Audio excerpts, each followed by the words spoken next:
could lose my soul right here.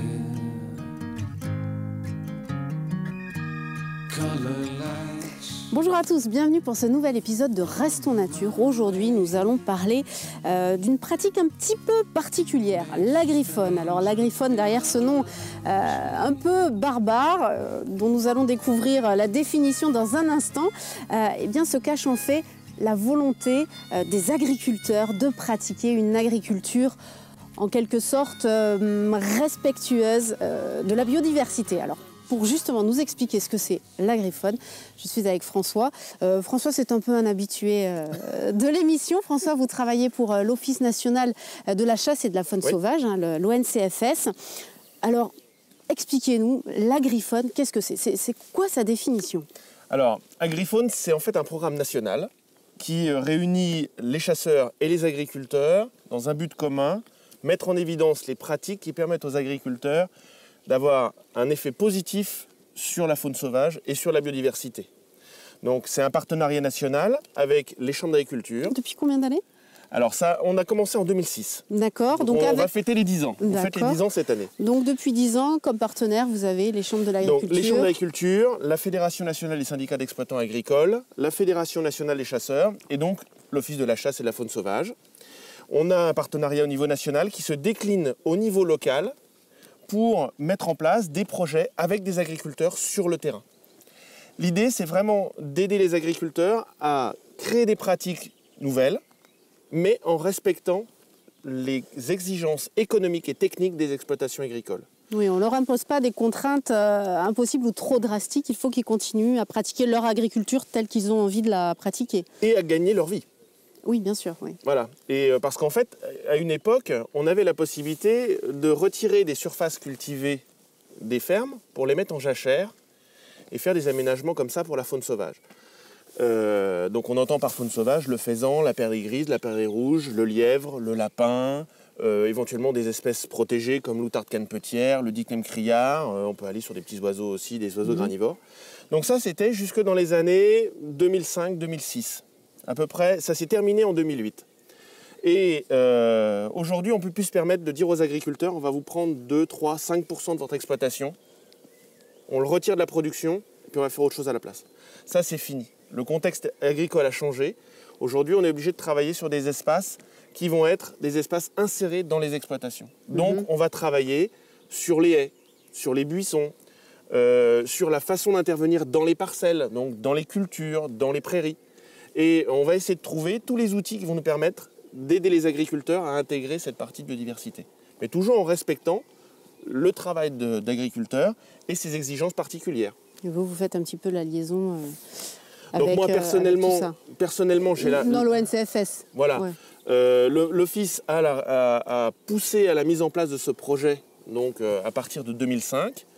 On y consacre des ressources humaines et financières et ça vient complètement en écho de nos travaux de recherche sur ces espèces de petits gibiers. Ce programme, il a lieu partout au niveau national? Oui, on a la chance en fait d'avoir reçu Enfin, ça répondait vraiment à une attente du terrain. Et donc, on a réussi à mettre en œuvre ce programme agriphone dans 12 régions et 74 départements au total. Et alors ça a une conséquence, c'est qu'en fait on travaille aussi bien dans les vignes de l'Hérault que dans le bocage normand, dans les alpages de Savoie ou dans les zones de polyculture de la Meuse. Voilà. Et vous avez réussi à mesurer des résultats en près de 10 ans ou c'est difficilement quantifiable en fait? Alors c'est difficilement quantifiable parce que pour la faune sauvage, il faudrait pouvoir le faire sur 1000 hectares, 2000 hectares d'un seul tenant, avoir des pratiques homogènes et là, il y a trop pouvoir, de pouvoir tout gérer de façon précise. Par contre, là où on peut vraiment mesurer l'impact, c'est sur la façon dont les agriculteurs voient leur métier et sur l'écho qu'on peut recevoir auprès des agriculteurs. Et il est plutôt positif. Et il est plutôt positif parce que je vais prendre un exemple. Les couverts d'interculture, donc c'est en fait des couverts, des cultures qu'on va implanter entre un blé et un maïs. Le blé se récolte au mois de juillet, le maïs va se semer au mois de mars de l'année suivante. Entre les deux, il y a un vide, on ne peut rien faire. Et nous, ce qu'on a réfléchi avec les agriculteurs du réseau, avec les conseillers agricoles, avec les techniciens synergétiques, avec les chercheurs agronomes aussi, c'est de dire comment est-ce qu'on peut mettre à profit cette période-là pour qu'il y ait un bénéfice autant pour l'agriculteur que pour le gibier. Et sur cette démarche-là, tout compte fait, on a réussi aujourd'hui à développer des couverts spécifiques et on estime qu'on a à peu près 100 000 hectares de ces couverts-là qui sont implantés partout en France. Alors c'est une fourchette. Ah oui, ça me semble. J'aurais même tendance énorme. à dire. Voilà. Si on veut comparer, les jachères environnement faune sauvage, qui était notre outil de fond dans les années 90-2000, au maximum, on a eu 33 000 hectares. Donc là, on est déjà à 100 000 hectares et on a bon espoir de pouvoir le développer encore beaucoup plus parce que les agriculteurs le voient que ça marche, voient que le gibier aime ça. Donc, je pense qu'on va être susceptible de pouvoir continuer. Merci beaucoup François, merci pour ces précisions. D'ailleurs, nous sommes dans la Meuse. Moi, j'ai oublié de le préciser. Et je vous propose à tous d'aller voir concrètement comment s'illustrent les pratiques agriphones avec des exploitants agricoles notamment, mais pas que. On y va.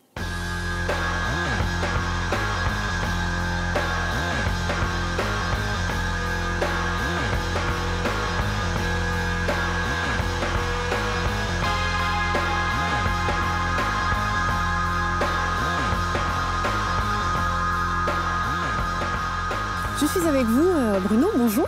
Alors, vous travaillez pour la Chambre de l'agriculture de la Meuse. Vous êtes en charge de toutes les questions de biodiversité et vous vous occupez notamment de l'agrifaune par ici. Alors vous, c'est quoi votre rôle pour l'agrifaune ici?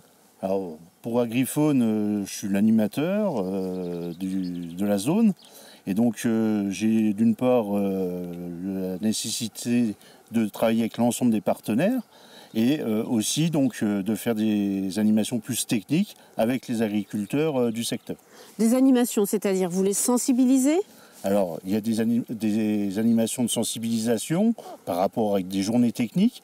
Et puis, on a aussi d'autres choses qui sont l'idée de passer des contrats avec les agriculteurs pour avoir des actions en faveur de la petite faune de plaine. Alors, quel type de contrats sont des contrats moraux que vous avez avec eux? Non, ce n'est pas des contrats moraux. C'est des contrats écrits qui ont lieu entre l'agriculteur et des financeurs que sont l'Europe et le conseil départemental de la Meuse qui est un cofinanceur.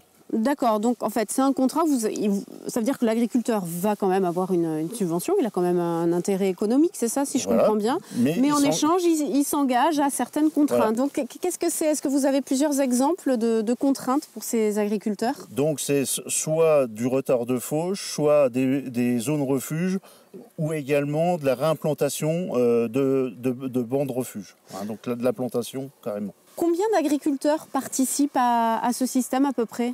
Alors sur la zone, on a 70 agriculteurs qui sont concernés de près ou de loin. Et sur ces 70 agriculteurs, 15 sont engagés avec des contrats. Vous sentez de l'enthousiasme?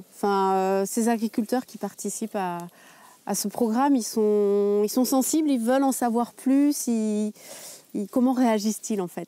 On a des agriculteurs qui sont de plus en plus réceptifs à ces problématiques-là, parce que voir des oiseaux ou un lièvre courir devant le tracteur, ça fait partie aussi du quotidien des agriculteurs et ils aiment bien. Voilà, donc ils ont beaucoup envie justement de conserver ce patrimoine, parce que c'est un patrimoine, sur leurs exploitations, sur leurs parcelles. Bon, très bien. Vous m'avez emmené sur une très belle exploitation. C'est l'exploitation d'un agriculteur, justement. Vous allez me présenter.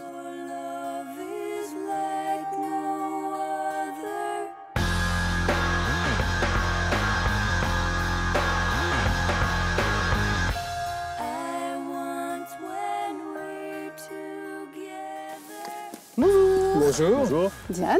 Patrick, enchanté. Bonjour Patrick. Bruno, bonjour. Donc Patrick, vous êtes agriculteur, exploitant agricole. Tout à fait. Mais je crois aussi que vous êtes président du... Je suis président du groupement d'intérêt cinétique du Val-du-Noir, en fait la structure chasse locale. D'accord. Alors vous, Bruno, vous me présentez Patrick parce que Patrick, vous illustrez... parfaitement l'agriculteur engagé. L'agriculteur engagé dans la biodiversité, l'agriculteur qui fait à la fois son métier tout en tout en voulant préserver, en faisant le maximum pour préserver la biodiversité et donc le petit gibier. Alors comment ça se passe concrètement quand vous travaillez? Alors, comment votre métier peut impacter cet environnement? Les pratiques agricoles, elles peuvent avoir effectivement un impact sur les espèces végétales ou animales qui vivent sur le territoire. Et donc, effectivement, par certaines pratiques, on peut s'efforcer d'éviter, de limiter ou d'éviter l'impact que l'agriculture peut avoir. Et donc, quelles pratiques Alors, quelles pratiques? Notamment ici sur le secteur, par exemple, au niveau chasse, on essaie de gérer le petit gibier. Et au niveau des surfaces d'herbe que l'on gère, nos pratiques qui sont la récolte notamment peuvent impacter directement les espèces sauvages sur place. C'est-à-dire, quand vous récoltez, qu'est-ce qui peut être mauvais pour eux? On peut directement détruire les animaux qui sont à l'intérieur. En passant avec un tracteur, par exemple? En récoltant avec nos faucheuses, par exemple. Mais on peut directement impacter les animaux eux-mêmes ou alors même avoir un impact sur la reproduction. Parce que les animaux, les oiseaux notamment, même les mammifères, le lièvre par exemple, s'installent dedans pour faire leurs petits. Et en récoltant, on peut mettre à mal tout ça. D'accord, mais comme vous êtes un agriculteur sympa, voilà. vous avez des solutions à disposition on a des solutions. Tenter au mieux de les préserver tout en essayant de faire votre métier aussi. Voilà, tout à fait. Donc on nous a proposé ici localement sur le territoire du Val-du-Noix des mesures dans lesquelles on avait le choix de s'engager, notamment en reculant les dates de récolte, pour pouvoir permettre aux animaux justement d'élever leurs jeunes.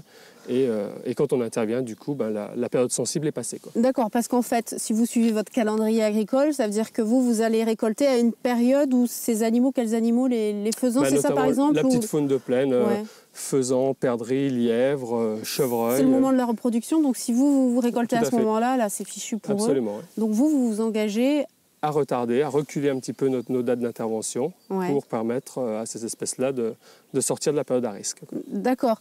Et donc c'est... Alors là, en l'occurrence, c'est ça qu'on voit, cette prairie, là, cette grande bande verte là, tout le long. Ça, c'est une prairie de fauche. C'est une prairie qui est destinée à récolter du foin. Et donc celle-là, j'aurais pu, en conditions normales, j'aurais pu la récolter d'ici une quinzaine de jours, c'est-à-dire autour du 20 mai. Pour être dans l'optimum. Et là, il y a un engagement sur cette parcelle-là pour retarder la fauche au 10 juin. D'accord. Et vous, ça a un impact? C'est vraiment un gros effort pour vous? Au niveau économique, ça vous fait perdre quand même quelque chose? Au niveau de la qualité, peut-être? Au niveau de la qualité, voilà, tout à fait, c'est ça. Effectivement, il y a une période optimale de récolte en termes de qualité. Donc, on fait un choix en fonction de ces parcelles. Mais surtout, on a anticipé aussi sur ces parcelles-là au moment de l'amendement, c'est-à-dire au moment où on a apporté l'engrais. C'est-à-dire qu'au lieu de l'apporter à une date habituelle, on le décale un petit peu dans le temps pour pouvoir permettre cette récolte plus tardive et éviter aussi la perte de qualité. D'accord.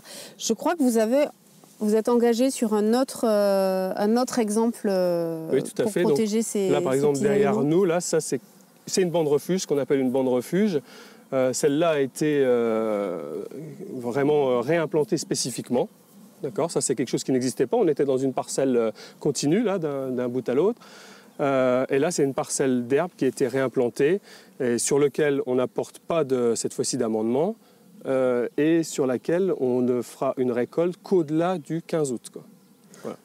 D'accord, donc en fait, ils peuvent venir ici, voilà. C'est une bande refuge, ils s'enfuient et ils vont là-dedans. En gros, il faut essayer de se projeter, c'est qu'autour, aujourd'hui, à cette époque-ci, on a du couvert partout. Dans quelques temps, peu de temps, d'ici 2 mois, l'environnement aura littéralement changé. C'est-à-dire que les parcelles voisines, là, qui sont en orge de printemps, en gros, vont être récoltées.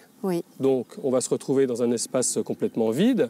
En face, on a une céréale en blé, on a la pâture qui sera fauchée au 15 juin. Même chose, tout ça sera complètement dénudé.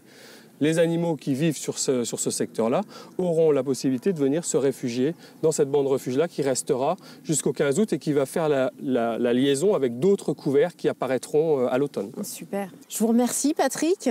Bruno, je crois que je vais aller voir un autre agriculteur qui est un peu comme vous, qui a qui a des convictions, des motivations, qui fait son métier tout en essayant de respecter la biodiversité. Merci beaucoup Patrick, Merci à vous. C'était très intéressant, c'est très joli, hein, ces petites prairies là, c'est sympa au milieu des champs. C'est la bonne époque là. Ouais, c'est parfait, c'est vert, c'est jaune, petit camailleux de vert.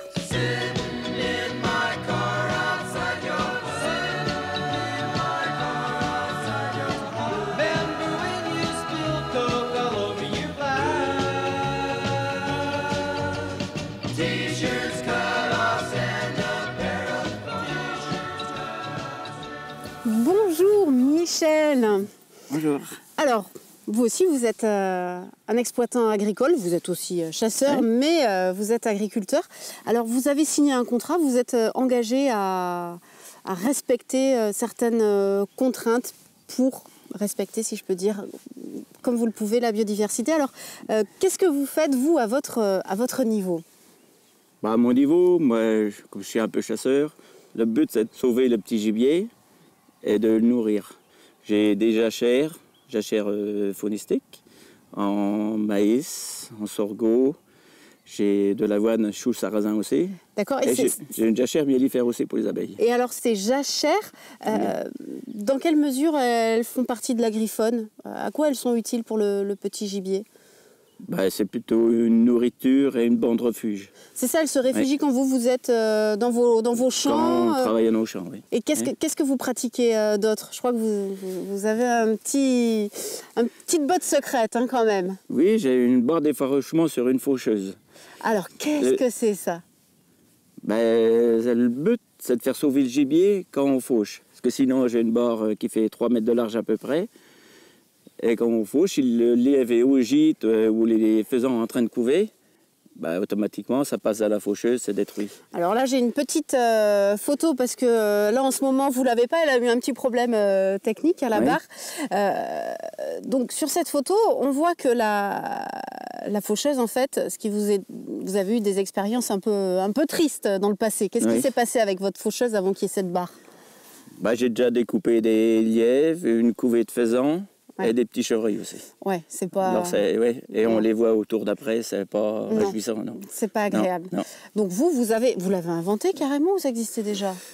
Non, une fois j'ai déjà vu ça sur un matériel et je l'ai adapté à mon matériel. Ouais. Donc racontez-moi, comment ça fonctionne là, vous avez la faucheuse et la barre est sur le côté de la faucheuse. Oui. Le but, c'est de faucher et de faire sauver le gibier pour le passage d'après. Parce qu'il va sentir cette barre le génie qui va le pousser. C'est un système avec des dents et des chaînes qui frottent sur l'herbe. D'accord. Donc ça fait sauver le gibier. Et au tour d'après, le gibier est parti. D'accord. Il est reparti sur le passage suivant. On le repousse petit à petit. Ouais, c'est une alerte. Ouais, ça le prévient. Et vous le voyez quand vous êtes sur votre tracteur, vous voyez qu'effectivement le gibier commence à fuir. Ça vous permet aussi d'être alerté. Ils sont plus à l'intérieur de la parcelle. Ouais, sinon, la faucheuse est derrière, on regarde devant, on ne voit pas souvent le gibier. Ouais. Et du coup, mais comme on a une technique de fauche, on attaque par l'intérieur de la parcelle et on repousse vers l'extérieur. Oui, donc le gibier repart vers l'extérieur dans les autres parcelles. D'accord. Alors, pourquoi vous, Michel, vous vous êtes engagé dans ces pratiques? Je suis un peu chasseur, puis protection un peu du gibier aussi, biodiversité. Oui, c'est que c'est un peu un état d'esprit. C'est ça, c'est un état d'esprit, vous voulez faire votre métier. Et du coup, dans votre métier, c'est quand même une grosse contrainte entre les jachères, parce que la jachère, ça veut dire que il n'y a pas d'agriculture dessus en attendant. Ça fait du bien à la terre, mais vous faites rien dessus. C'est toujours les mêmes parcelles qu'on ne cultive pas. Oui. Mais on est subventionné par la fédération aussi. D'accord. Donc, on rattrape les coûts d'entretien. Vous en sortez. Il y a une contrainte, mais vous êtes quand même... Vous êtes, moi, au niveau de mon exploitation, j'ai 115 hectares, j'ai 1,20 hectare, ça fait à peu près 1%. 1%, c'est rien sur la vie. D'accord. C'est une goutte d'eau. C'est une goutte d'eau? Oui. Ah là là. Puis si la nature nous le rend. Je vous remercie, Michel. Maintenant, je vais aller voir Nicolas. Un chasseur, lui aussi, il va nous expliquer comment il vous aide à travailler dans une certaine mesure. Merci Michel, merci. Bonne continuation, au revoir. Au revoir.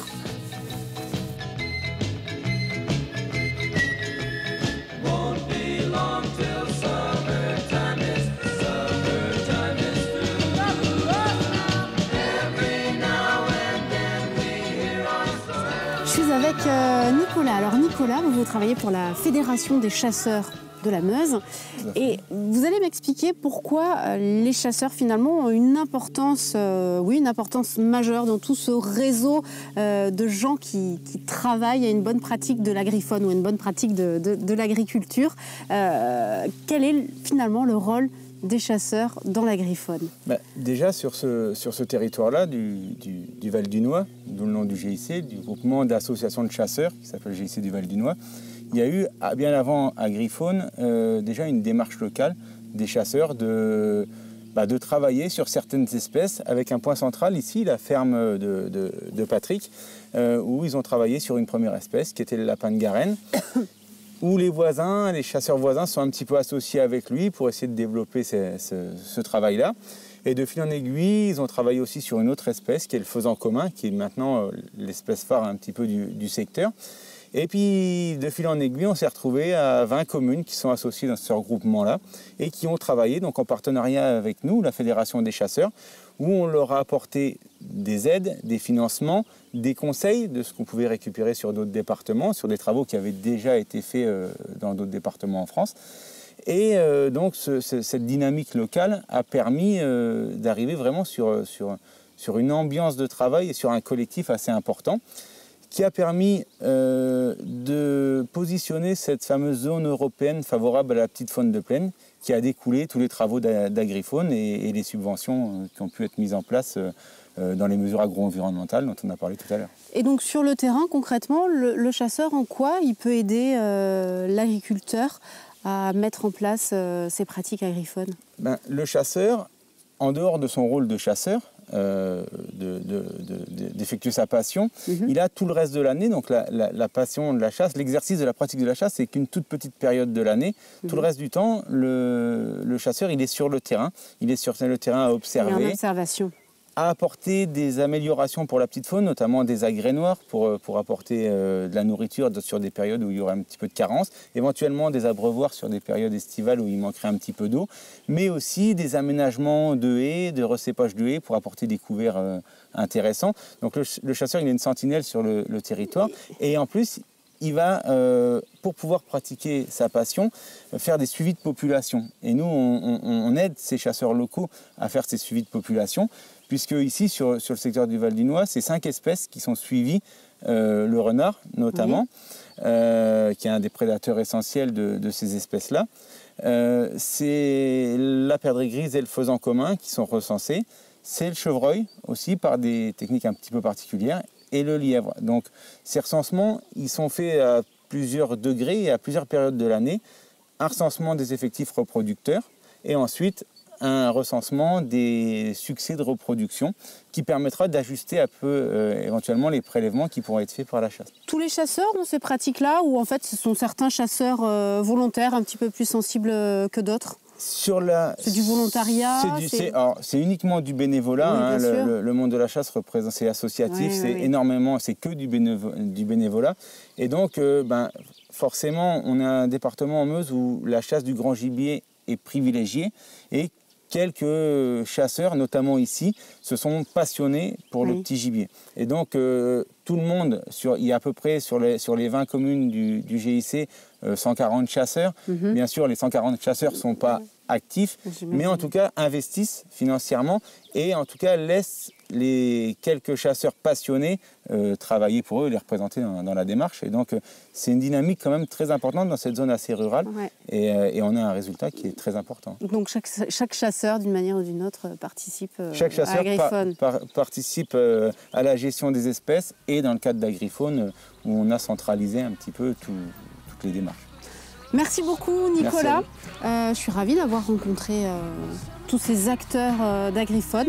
J'espère que comme moi maintenant vous en savez un petit peu plus sur Agriphone. C'était un nom un petit peu barbare. On se demandait un petit peu au début de l'émission mais qu'est-ce que c'est Agriphone? Moi j'avais jamais entendu parler de ça. Et on se rend compte que les agriculteurs, parfois on peut avoir quelques doutes, on se dit les agriculteurs ne sont pas toujours les amis de la nature. Eh bien si, ça arrive, il y a des agriculteurs et de plus en plus qui essayent de faire attention à leurs pratiques, notamment grâce à Agriphone.